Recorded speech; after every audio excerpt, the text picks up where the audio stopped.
안녕하세요. 오늘의 데일리 뉴스레터에 오신 것을 환영합니다. 1. 푸틴의 치명적인 실수. 2. 일본은 한국보다 훨씬 심하다. 3. 부족한 포탄은 전부 한국에 맡기겠다. 한번 진실을 알아봅시다. 푸틴이 충격적인 결정을 내렸습니다.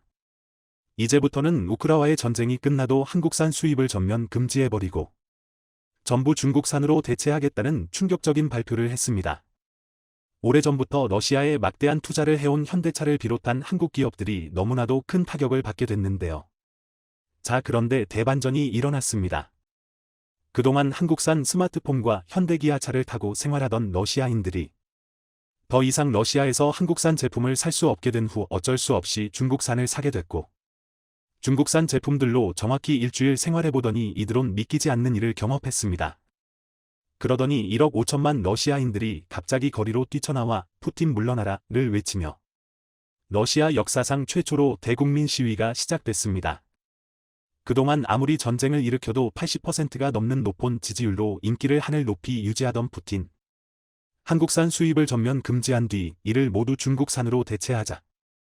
현재 푸틴의 러시아 내 지지율은 20% 밑으로 대폭락했습니다. 80%에서 20%로 말이죠. 도대체 러시아인들은 한국산 제품만 쓰다가 중국산으로 어쩔 수 없이 교체한 뒤 무슨 일을 경험했길래 이렇게 러시아에서 대반전이 일어났는지. 2000년 5월 7일부터 무려 23년 넘게 집권하고 있는 블라디미르 푸틴. 본래 소련 시절 KGB 소속으로 근무하던 정보요원 출신으로 1990년대 소련 붕괴 이후 정계에 진출하여 상트페테르부르크의 부시장직과 보리스 옐친 정권의 총리직을 역임했습니다.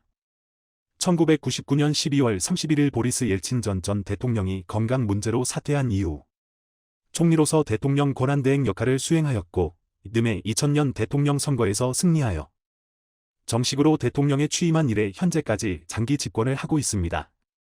명목상으로는 민주주의에 따른 러시아 국민의 직접 선거를 통해 선출된 국가원수이지만 다수의 부정선거 의혹과 정적들을 암살한 의혹, 집회 및 언론 탄압 행적으로 인해 이전부터 사실상 독재자로 간주하여 왔습니다. 자, 그런데 러시아 내 푸틴의 지지율은 상상을 초월할 정도로 높습니다. 지난 러시아 대선에서 블라디미르 푸틴은 76%라는 말도 안 되게 높은 득표율을 기록하며 또 한 번 러시아 대통령으로 당선됐는데요. 영국 더타임스는 예정된 당선이었지만 압도적인 승리라고 평가했습니다. 독재자란 평가를 받는 푸틴 대통령이 러시아 국민 사이에서 이처럼 높은 인기를 누리는 비결로는 경제적 성과가 꼽힙니다. 푸틴 대통령이 처음 정권을 잡았던 2000년 러시아 경제는 엉망이었습니다. 1991년 보리스 옐친 대통령이 옛 소비에트 연방 해체를 선언한 이후 러시아는 시장 경제로 넘어가는 과도기에서 극심한 혼란을 겪었습니다. 1998년 루블화는 폭락했고 대부분 러시아 은행이 파산했습니다. 하지만 푸틴 대통령 집권 이후 14년간 경제는 안정됐습니다. 이 기간 국민의 가처분 소득은 7배 증가했습니다. 고유가 덕분에 경제는 성장세를 누렸고 러시아는 주요 7개국 G7의 이름을 올릴 수 있었습니다. 푸틴 대통령의 인기 뒤엔 경제적인 문제보다 더 큰 이유가 있습니다. 바로 지정학적인 논리입니다. 소련 붕괴 이후 냉전 시기 미국과 나눠 가졌던 슈퍼파워 지위를 반납하면서 러시아인들의 상실감은 컸습니다. 많은 사람이 우크라이나가 영구적으로 러시아에서 떨어져 나간다는 사실을 수용하기 어려웠습니다. 하지만 2014년 초 러시아가 우크라이나의 크림반도를 병합한 이후 모든 것이 바뀌었습니다. 2달여 만에 푸틴 지지율은 80%대 이상으로 치솟았습니다.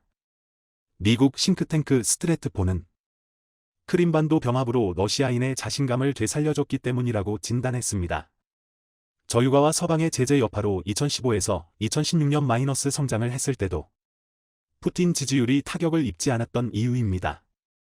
정치학자 드미트리 오레슈키는 독일 공영 ARD TV와의 인터뷰에서 푸틴 대통령의 인기 비결에 대해 군사력을 강하게 펼치고 있기 때문이라고 말했습니다. 푸틴이 세계의 군사적 전략적 과제를 지원하는 일에 계속 목소리를 내면서 러시아 이놈 푸틴 대통령을 미국에 맞서 저항하고 싸우며 러시아를 드러내주는 인물로 보고 있다는 설명입니다. 이뿐만이 아닙니다. 푸틴의 지지율이 80%에 육박하는 가장 중요한 이유 중 하나가 바로 국민과의 적극적인 소통입니다. 푸틴은 자주 러시아 언론들을 모두 크렘린궁으로 초대해 생중계를 통해 국민과의 대화라는 생방송 질의응답 이벤트를 열고 있습니다. 특별한 일이 없으면 매우 자주 하는 것으로 알려졌는데요. 놀라운 점은 한 번 생중계가 무려 5시간에 육박합니다. 이 생방송 도중 러시아 국민이라면 아무나 질문을 할 수 있고 푸틴이 이에 직접 답하고 해결 방안까지 그 자리에서 직접 내주는 자리입니다. 지난번 블라디미르 푸틴 러시아 대통령은 15일 현지 시간 TV라디오로 생중계된 연례 국민과의 대화에서 4시간 동안 68개의 질문에 답했습니다.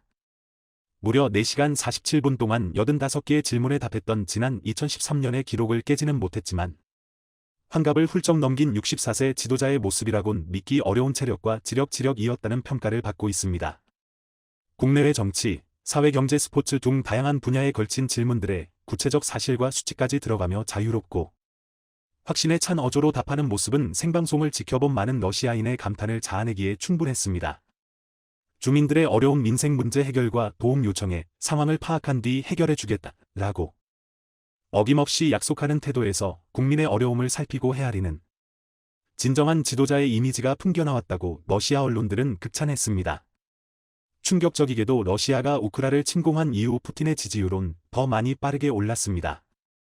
블라디미르 푸틴 러시아 대통령이 우크라이나 침공으로 전례 없는 서방의 제재와 비판을 받고 있지만 국내에서는 지지율이 크게 상승하고 있다고 뉴욕타임스가 31일 현지 시간 보도했습니다. 보도에 따르면 러시아 여론조사 기관인 네바다 센터는 이날 푸틴 대통령의 지지율이 83%를 기록했다고 발표했습니다. 이는 우크라이나 침공 전인 지난 1월 69%보다 14%포인트 상승했고 최근 수년간 지지율 가운데 가장 높은 수준이라고 NYT는 전했습니다. 네바다의 데니스 볼코프 이사는 이번 여론조사에 대해 2월 24일 우크라이나 침공으로 많은 러시아인이 초기에 충격과 혼돈을 느꼈지만 러시아가 서방에 포위당하면서 지도자에 대한 지지를 보내야 한다는 믿음으로 바뀌었다고 분석했습니다. 그는 서방과 대치 국면은 러시아인을 뭉치게 했다라며 응답자 일부는 푸틴 대통령을 지지하지 않았지만 지금은 그래야 하는 때라고 한다고 전했습니다.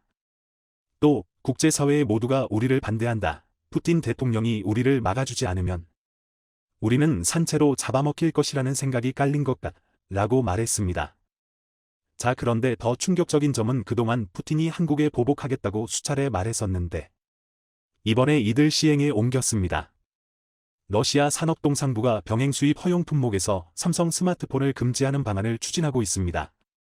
타스통신은 31일 현지 시간 러시아 산업동상부가 법무부에 보낸 문서 초안에 따르면 삼성 스마트폰은 병행 수입 목록에 남아있지만 디지털개발부는 삼성 스마트폰을 수입 허용 목록에서 제외하는 것을 논의하기 시작했다고 전했습니다. 막수트 샤다예프 러시아 디지털 개발동신부 장관은 산업통상부와의 논의에서 한국 기업의 기술력에 뒤지지 않는 중국 제품이 있다는 점에서 삼성과 LG 스마트폰을 제외할 가능성이 있다고 언급했습니다. 대놓고 보복 조치를 발표한 것입니다. 우크라이나 전쟁 전 러시아에서 압도적인 1위를 기록했던 한국의 현대차. 그런데 전쟁 후 푸틴이 한국산 자동차까지 사실상 수입 금지 조치를 내려버리면서 중국산 자동차가 러시아를 싹쓸이하고 있습니다. 28일 중국 경제매체 차이시는 중국 승용차 시장 정보연 서케시 PCA를 인용해 올해 1에서 2월 중국 자동차 수출 물량이 전년 동월 대비 39% 증가한 68만 2천 대에 달한다고 보도했습니다. 이 중 내연기관차가 62.2%, 전기차가 37.8%를 차지하는 등 전기차 비중은 상승세를 이어갔습니다. 특히 국가별로는 러시아가 중국 자동차의 최대 수출 시장으로 부상했습니다. 올해 1에서 2월에만 중국은 러시아에 지난해 수출 물량 16만 2150대의 절반에 육박하는 7만 9285대를 수출했습니다. 전년 동기 대비 무려 170% 급증한 수치입니다. 러시아 관영 리아 노보스티 통신의 보도에 따르면 러시아 자동차 산업 컨설팅 업체 아프토보스 대표 타티아나 그리고리예브나는 이날 통신에 외국 자동차 기업 가운데 현재 러시아에 남은 것은 지리즐리, 하발헤벨, 장화이 자동차 JAC 모터스 등의 중국 기업밖에 없다라고 전했습니다. 그러면서 얼마 전까지만 해도 러시아 시장에서 아주 작은 비중을 차지했던 중국 자동차들이 연말까지는 60%의 시장 점유율을 보일 것으로 예상된다라고 대답했습니다. 자, 그런데 러시아인들이 극대노하고 있습니다. 그동안 현대차가 러시아에서 압도적인 1위를 할 수 있었던 이유는 디자인과 성능이 최고 수준인 것은 물론이고 무엇보다 겨울이 긴 러시아의 맞춤형으로 히터 기능과 배터리 용량을 대폭 키워 러시아 현지인들의 마음을 완전히 사로잡았습니다. 러시아 맞춤형으로 오랫동안 개발을 해왔고 이를 통해 러시아에서 가장 효율적이고 안전하면서도 편리한 자동차를 현대차가 제공한 것이죠. 자, 그런데 푸틴 때문에 한국차는 더 이상 살 수 없어 어쩔 수 없이 중국차를 산 러시아인들은 중국차가 더 싸지만 자동차 곳곳이 전부 싸구려 플라스틱이다. 이건 최악이다. 히터를 틀면 기름을 일주일에 3번이나 넣어야 한다. 현대차는 2주에 1번만 넣으면 됐는데 이건 차이가 너무 심각하다 라며 불만을 토로했습니다. 뿐만 아니라 중국산 신차가 러시아에서 6개월 동안 고장률이 77%. 운이 정말 좋아야 고장 안 나는 자동차를 받을 수 있을 만큼 품질이 심각했습니다. 여기에 러시아에 쏟아져 들어오고 있는 중국산 버스는 브레이크가 고장 나 러시아 국민들은 하루하루 불안에 떨며 버스를 타고 있습니다. 최근 한 순위가 공개되어 화제가 되고 있습니다. 미국 뉴스 매거진 US 뉴스는 BAV 그룹과 펜실베이니아대와 함께 매년 전 세계 2만여 명을 대상으로 순위를 조사해 발표하고 있습니다. 바로 지난달 공개되었던 2022 최고위 국가 순위입니다. 한류 열풍, 경제 등 세계 뉴스에서 이름을 자주 올리고 있는 한국의 순위는 어떨지 매우 궁금했는데요. 2022년에는 85개국 대상 1만 7천여 명을 조사했다고 합니다. 조사 항목은 사실 조금 난해하고 주관적이라고 느낄 수 있는 항목들이 있긴 했습니다. 한국어로 번역하면 조금 더 객관적이지 못하다고 생각될 수 있습니다. 모험, 민첩, 기업가 정신, 유산, 힘, 삶의 질 등등으로 평가되었죠. 평가 항목으로서 타당하다고 보여지는 부분도 있지만 주관적인 지표로 평가되는 부분도 있어 수긍이 가지 않는 부분도 있었습니다. 그러나 다양한 항목 중 특히 객관적인 지표가 가능해 조금 더 신뢰가 가기에 더욱 주목해야 할 부분은 파워 힘이었습니다. 세계에서 가장 강력한 국가들로 뉴스 헤드라인을 지속적으로 지배하고 세계 경제 패턴을 형성하는 국가들의 순위였는데요. 늘 국가들이 서약을 하면 국제사회에서도 적어도 일부는 그것을 지킬 것이라는 믿음이 있고 영향력이 있는 국가라는 것이 그 설명이었습니다. 결과적으로 한국의 순위는 6위였습니다. 우리가 흔히 강대국이라고 떠올리는 나라들은 당연히 미국과 중국이겠죠. 역시 1위는 미국, 2위는 중국이었습니다. 그 뒤를 이어 러시아, 독일, 영국, 우리 대한민국 순이었는데요. 7위는 프랑스, 8위는 일본이 차지하고 있었습니다. 다른 나라들의 순위를 조금 더 살펴보면 9위는 아랍에미리트 연합국, 10위는 이스라엘, 11위는 사우디아라비아, 12위는 캐나다, 13위는 인도였습니다. 한국의 순위는 2019년 발표에는 10위, 2020년에는 9위, 2021년은 8위였던 것으로 확인되었습니다. 매년 한 계단씩 꾸준히 상승하고 있었음을 볼 수 있는데요. 한국은 파워힘의 부문에서 평균 64.7점을 받아 이 부분 6위를 차지했던 것입니다.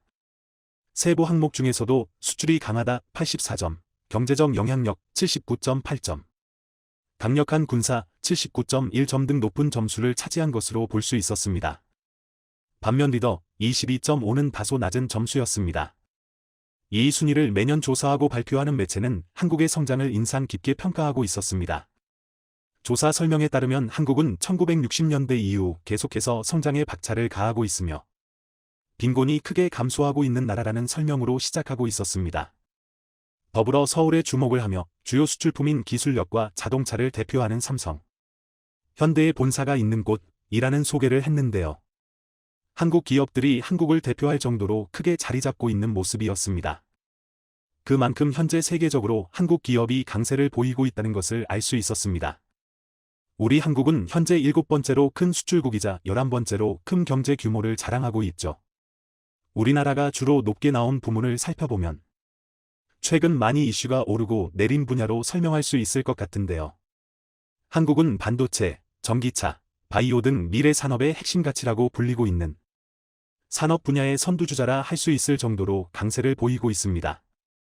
또한 올해 방위산업 분야는 우크라이나 전쟁 이슈와 맞물려 맹위를 떨치고 있다고 해도 과언이 아니죠.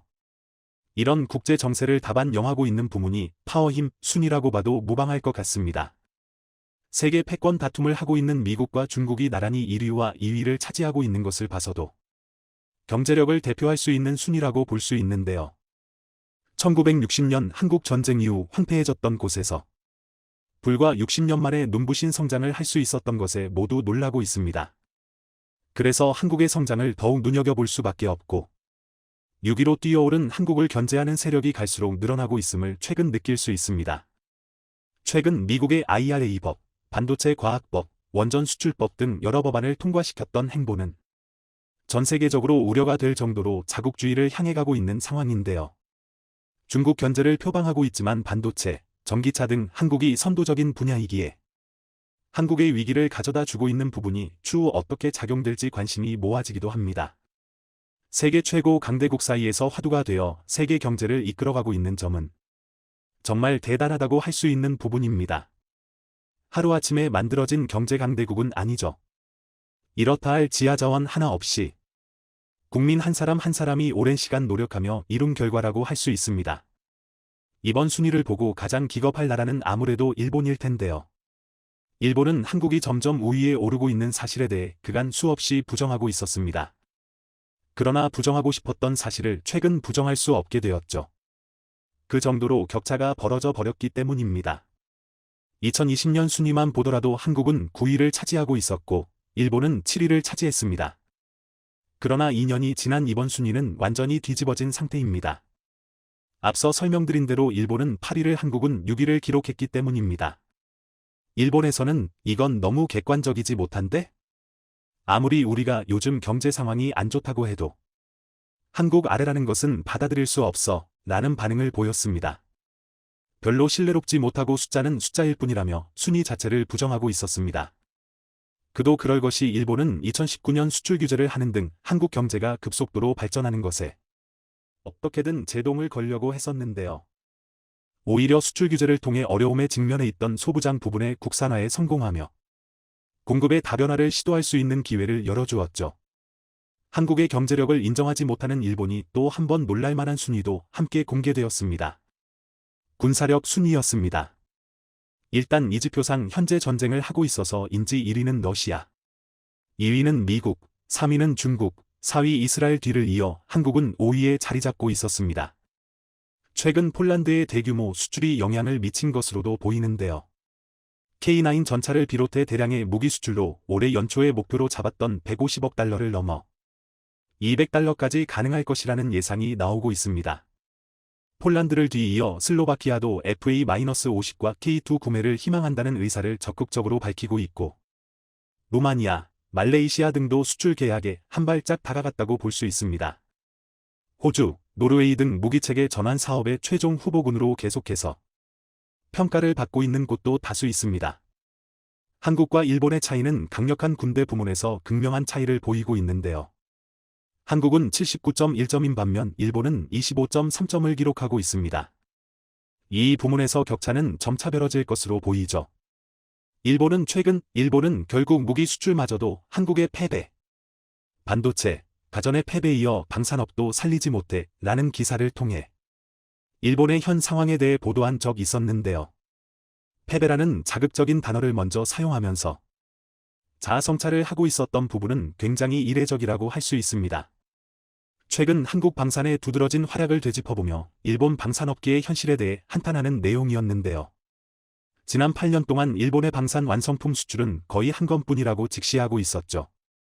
이러한 방위산업을 포함한 경제적 격차는 점차 벌어질 수밖에 없을 것으로 보입니다. 그러나 경제력에서 우리가 일본을 앞섰다는 내용이 중요하지는 않습니다. 주변 국가의 시기와 견제 속에서 매년 한 단계 성장했다는 것이 이 조사에서 가장 유의미한 점이라고 할 수 있는데요. 한국이 낮게 나온 리더 등의 지표를 조금 더 끌어올리면 앞으로가 더욱더 기대되는 대한민국이 되지 않을까 싶습니다. 한국은 폴란드에 노란하고 있다. 폴란드가 대한민국 무기체계의 도입 의사를 처음 밝혔을 때 나온 주장입니다. MOU에 불과하다거나 혹은 가격 후려치기용으로 한국을 이용하고 있다는 주장을 펼쳤습니다.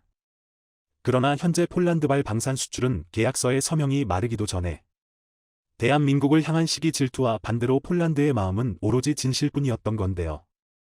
그런데 이번에 수출된 여러 무기에 가려진 이것이야말로 전시의 무기 수출로 큰 돈을 벌 수 있는 찐 사업인데요. 그것은 바로 탄약입니다. 다들 잘 아시겠지만 현대 무기는 속사가 가능합니다. 보병이 쏘는 소총은 2초면 30발 탄창을 비울 수 있고 우리 국군의 자랑 K9은 15분 안에 전탄을 소진할 수 있습니다.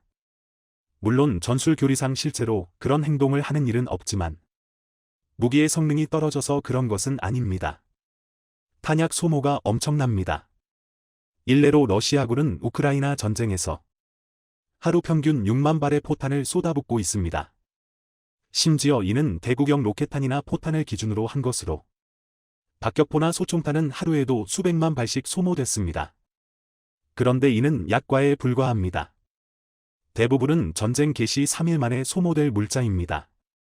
이를 증명하는 게 과열로 포신을 갈아치울 것까지 염두에 두고 예비 포신을 쌓아놨을 정도인데요.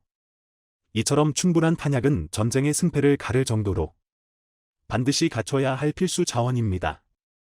포탄 없는 자주포는 커다란 쇳덩이며 총알 없는 소총은 휘두르기 불편한 몽둥이에 불과합니다. 그래서 아무리 뛰어난 무기체계라 할지라도 정작 탄이 없다면 무용지물이나 마찬가지입니다. 얼마 전 정밀유도 로켓으로 러시아군의 탄약고를 모조리 파괴한 우크라이나군의 하이마스처럼 탄약의 성능에 따라 무기의 스펙이 갈리기도 합니다. 그래서 현대의 전장에서 새로운 탄약을 개발하는 것은 그렇다면 대한민국의 탄약 개발 수준은 어느 정도일까요? 현재 대한민국은 하이마스가 사용하는 정밀유도 로켓을 이미 실전 배치했고 미국의 차세대 포탄인 엑스칼리버와 같은 초장거리 유도 포탄의 실전 배치를 눈앞에 두고 있습니다.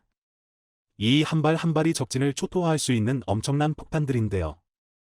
하지만 일반적으로 탄이라고 하면 전부 거기서 거기라고 생각하기 쉽습니다. 그러나 탄의 종류에 따라 위력이 천차만별이라는 사실은 잘 모르는데요. 오늘 군사 무기에서 세계 최정상을 향해 날아가는 대한민국의 탄에 대해 알아보겠습니다. 최근 벌어지고 있는 우크라이나 전쟁에서 가장 큰 활약을 하는 무기는 바로 대포와 로켓입니다. 일례로 전쟁 초기 서방 무기가 지원되기 전에 러시아군이 점령지를 넓힐 수 있었던 것은 죄다 러시아 포병이 수와 질에서 우크라이나 군을 압도한 덕분입니다. 그런데 서방이 우크라이나에 정밀 타격이 가능한 K9급의 고성능 자주포와 유도로켓을 난사할 수 있는 하이마스를 제공하면서 이 포병 우위가 완전히 뒤집혔습니다. 이 소식에 많은 이들이 역시 서방 무기는 다르다며 고개를 끄덕였는데요. 특히 미제 티타늄 곡사포 M777이 발사한 엑스칼리버 포탄과 하이마스가 자주 사용한 M31 로켓에 관심이 집중됐습니다. 먼저 M982 엑스칼리버 포탄은 함대공 미사일 SM 시리즈와 이번 전쟁에서 크게 활약한 탱크 킬러인 제블린 미사일을 만드는 미사일 명가 레이시온이 개발한 정밀유도 포탄입니다. GPS 유도와 관성 유도 INS를 사용해 이동 표적까지 정확히 맞출 수 있고 발사 후 망각 방식을 채용한 덕에 쏘고 바로 전장을 이탈해도 적을 정확히 때릴 수 있습니다. 2007년 이라크전에서 처음 실전 배치됐을 당시 90%가 넘는 명중률과 원형 03모차 4m라는 놀라운 기록을 달성했습니다. 원형 03모차 CEP는 주로 포병 화기와 미사일의 정확도를 측정할 때 사용하는 기준인데요. 특정 반경의 원안의 절반 이상이 명중할 수 있다는 뜻입니다. 예를 들어 K9 자주포의 CEP는 50m 정도입니다. 반지름 50m 그러니까 지름 100m의 원 안에 명중할 수 있다는 것인데요. 얼핏 보면 매우 형편없어 보입니다. 그런데 아닙니다. 애당초 40km나 떨어진 물체를 고작 50m 오차로 정확히 타격한다는 것은 굉장히 어려운 일입니다. 대포를 사용하는 포신포병이 사용하는 일반적인 고폭탄으로 CEP 50m 이상의 성능을 낼 수 있는 포는 그리 많지 않습니다. 바다에서도 정확히 사격이 가능하도록 여러 부가 설비가 추가된 한 포를 제외하면 지상 장비 중에서는 최고 수준이라 할 만한데요. 이 사진은 러시아의 포격이 가장 거세던 6월의 돈바스에서 촬영된 사진입니다. 보시다시피 낙하한 포탄의 흔적이 사방에서 보이는데요. 러시아의 포격이 얼마나 멈청났는지가 여실히 드러나는 장면입니다. 그런데 이건 더럽게 못 쏜 것입니다. 대다수 포탄이 목표인 참호가 아니라 엉뚱한 들판에 떨어졌기 때문입니다. 이 정도면 모차가 수백 미터가 아니라 km 단위로 나온 수준인데요. 이에 반해 지금 보시는 사진은 연평도 포격전에서 우리 국군이 K-9으로 포격한 북한의 무도 기지 모습입니다. 포탄이 굉장히 오밀조밀 몰려있는 것을 볼 수 있는데요. CEP가 50m임에도 포탄이 빼곡히 밀집해 있습니다. 그만큼 대한민국 포병이 뛰어나다는 방증입니다. 사실 155mm 포탄의 유효 살상 반경은 통상적으로 25에서 50m입니다. 그러니까 최대 50m 내에 5발의 포탄이 떨어진다는 것은 사실상 해당 지역의 모든 물체가 파괴된다는 뜻입니다. 수M 두께의 철근 콘크리트로 감화된 특화점. 그러니까 벙커나 줄력전차의 경우 직격이 아니라면 어느 정도 생존이 가능하기는 하지만 그조차도 말 그대로 생존만 가능한 수준입니다. 시가전에서 민간인 피해를 최소화하기 위한 정밀 사격을 하거나 대포병 사격을 회피하기 위해 한정된 시간 안에 최대한 정확하고 빠르게 포를 쏘고 후퇴해야 하는 현대 포병에게는 CEP 50mg 정밀한 조준을 하기에는 상당히 어렵습니다. 그래서 앞서 말씀드린 엑스칼리버 같은 포탄이 나온 것인데요. 현재 우크라이나전에서 쓰이고 있는 개량형의 정밀도는 무려 CEP 2.4m로 알려져 있는데 이 정도면 사격 재원이 정확할 경우 일격의 탱크조차 격파할 수 있는 엄청난 수준입니다. 이 엑스칼리버 포탄 덕에 수적으로 크게 밀리던 우크라이나 포병이 러시아를 상대로 대등한 전투가 가능했는데요. 그래서 우리 대한민국도 한국판 엑스칼리버 포탄을 개발 중입니다. 더 정확히 말하면 이미 개발했습니다. 2014년 선도형 핵심 기술 개발 사업 과정에서 CEP 1.9m라는 초정밀 타격에 성공했습니다.